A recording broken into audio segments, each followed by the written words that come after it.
Salut à tous, c'est Rudy et aujourd'hui c'est l'heure du test du smartphone à l'écran 21/9, le Xperia 10.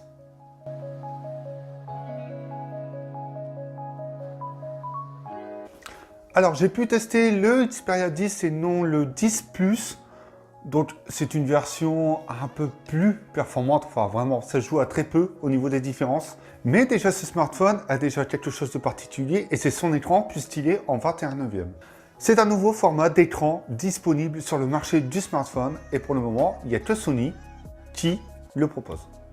Pour entrer dans le vif du sujet, ce smartphone se démarque. Comme d'habitude, on retrouve la patte de Sony avec cet aspect très linéaire et rectangulaire. Sauf que cette fois, Sony propose un écran bord à bord plutôt réussi avec un fin menton, mais surtout un front qui est quand même bien visible. Mais tout se passe sur le haut du smartphone et au final, à l'utilisation en main, ça reste assez pratique. En plus de ça, le smartphone tire sur la longueur, ce qui change des autres smartphones du marché. Et celui-ci est tout en plastique, donc comme les XA. Revenons à cette gamme, puisque le Xperia 10 et le 10 Plus sont tout simplement les remplaçants de la gamme XA chez Sony. On retrouve donc plus ou moins le même design avec ce format sans bordure qui était présent déjà sur cette gamme. Enfin, du moins, juste sur les bords. Je trouve tout simplement dommage que celui-ci ne soit pas en métal ou même en verre. Ça aurait apporté quelque chose d'un peu plus premium quand même. Le smartphone est quand même bien travaillé, bien fini et quand même agréable en main. Même lorsque l'on passe les doigts sur le bord de l'écran avec l'effet de synthé, la différence entre celui-ci et le cadre se fait quasiment pas ressentir. Et comme dit, ce design apporte quelque chose de plus et ce petit plus, c'est la prise en main. Et oui, ce smartphone est moins large, mais plus long. Et donc faire du bord à bord à une seule main est possible. Par contre, aller chercher l'écran sur la hauteur, c'est beaucoup plus compliqué et il faudra donc la deuxième main. Et l'écran de ce smartphone est vraiment optimisé pour le visionnage de médias et non pour un usage quotidien. Même si celui-ci permet d'afficher beaucoup plus de choses sur l'écran. En plus de ça, le smartphone glisse en main, donc ça rend la chose un peu plus compliquée. Les boutons sont accessibles à une main, par contre un peu mal positionnés, surtout le bouton Power et celui du lecteur d'empreintes, puisqu'il nous arrive, lorsque l'on éteint le smartphone, de le déverrouiller en même temps. Par contre, ce lecteur d'empreintes digitales est tout simplement rapide, bien positionné. Concernant l'écran, eh bien, c'est un écran 21/9 comme cité, donc une dalle IPS LCD de 5,9 pouces, donc 6 pouces, d'une définition de 2520 par 1080 pixels. Cet écran est plutôt beau dans l'ensemble, il est paramétrable, donc il y aura 3 modes proposés pour l'adapter à votre goût. Comme dit, il est accessible. Bon, ce format 21/9, à quoi sert-il globalement? Eh bien, cet écran est fait pour visionner des films, des séries, etc. C'est un gain assez minimaliste, mais c'est vrai que lors du visionnage de contenu, donc sur certaines séries Netflix ou même vidéos YouTube, lorsque vous basculez en mode paysage, ça occupe toute la place. Et donc, vous n'aurez pas à zoomer dans la vidéo pour qu'il s'adapte au format, comme on fait déjà sur les 18 et 19/9. Petit bémol, ou gros bémol, toutes les vidéos ne seront pas adaptées. Et à partir de là, quand vous allez zoomer, ce sera beaucoup plus rogné que sur les formats 18 et 19/9. Et en plus de ça, beaucoup d'applications et surtout de jeux ne sont pas adaptés à ça. Ça occupera qu'une partie de l'écran et vous aurez une grosse bordure noire, donc occupée par l'écran, qui sera présente.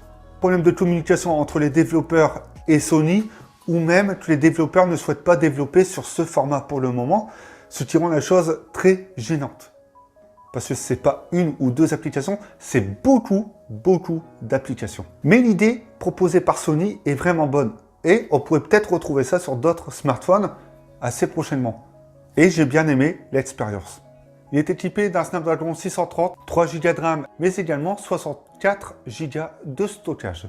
Et côté logiciel, eh bien, Xperia UI avec Android Pie. Globalement, au quotidien, c'est un peu compliqué. J'ai déjà repéré beaucoup de bugs et de lag rien qu'au démarrage du smartphone. Je vais m'expliquer.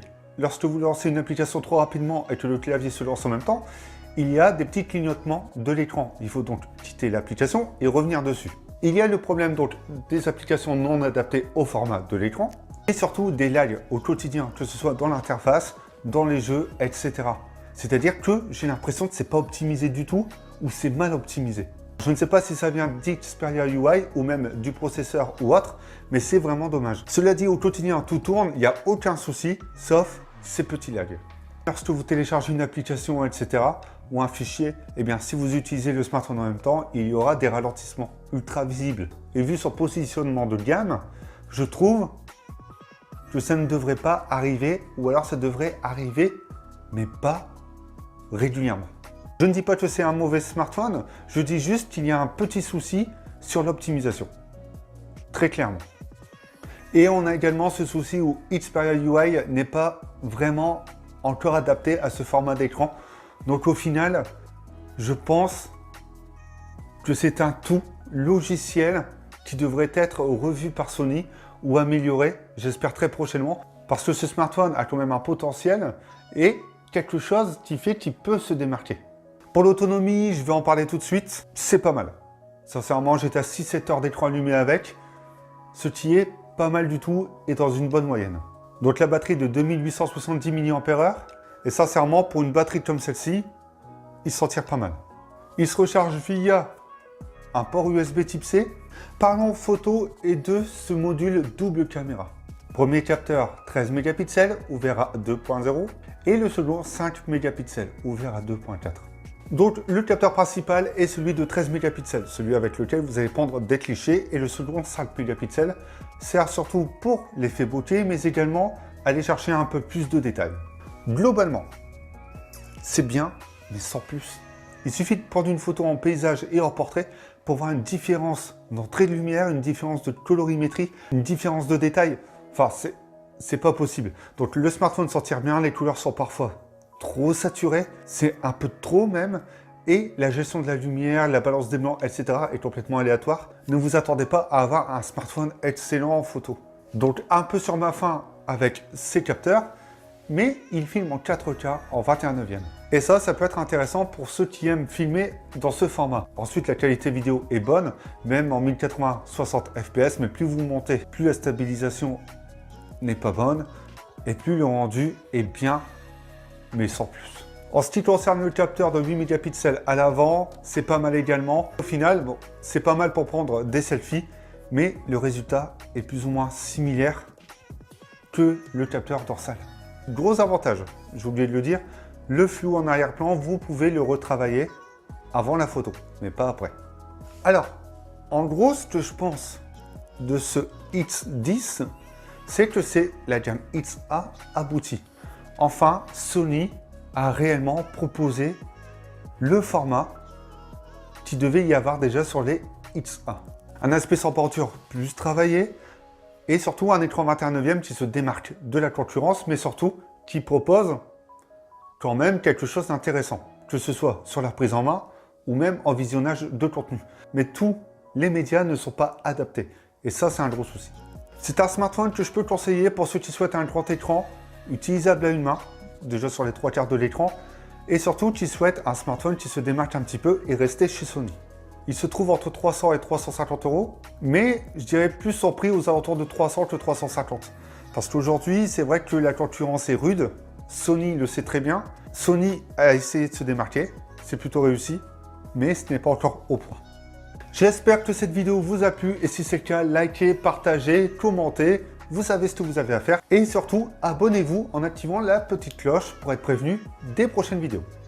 N'hésitez pas à visionner les autres tests disponibles sur Avimobile, mais également sur avimobile.fr. Et nous, eh bien, on se retrouve bientôt pour d'autres vidéos. Et en attendant, je vais continuer à me mater des petites séries sur cet écran 21/9. Après, je devrais le rendre.